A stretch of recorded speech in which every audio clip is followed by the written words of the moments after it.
more responsive, as we call it. Die nächste Frage, Herr Jung. Mr. Rasmussen, a few days back you said that Russia has infiltrated European green groups fighting fracking. What kind of evidence do you have for that claim?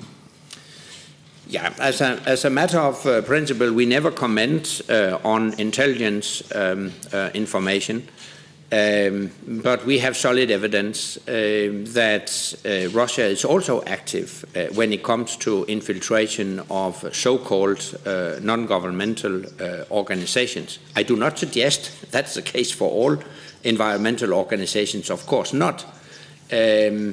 I have also had an opportunity to discuss this with political leaders in allied nations who confirm this.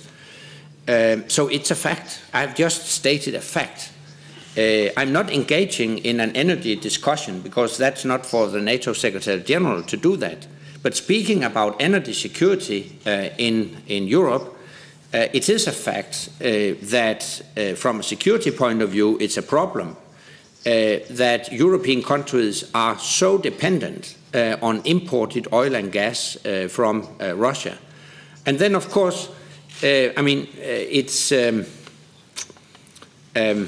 pretty easy to guess that the reason why Russia is financing groups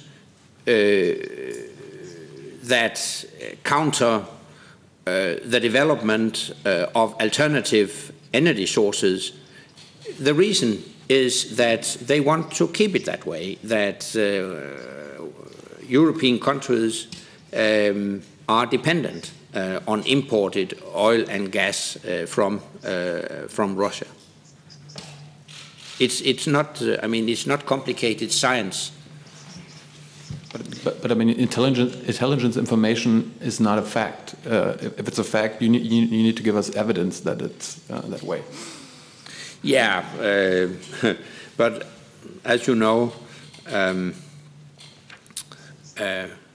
usually it's very difficult to provide backgrounds when we gather intelligence, and that's why, as a matter of principle, we never comment on that. But what I have done is actually just to convey a message which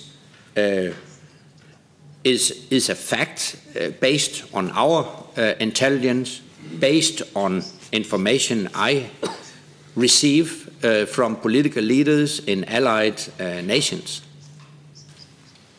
Herr Kollege.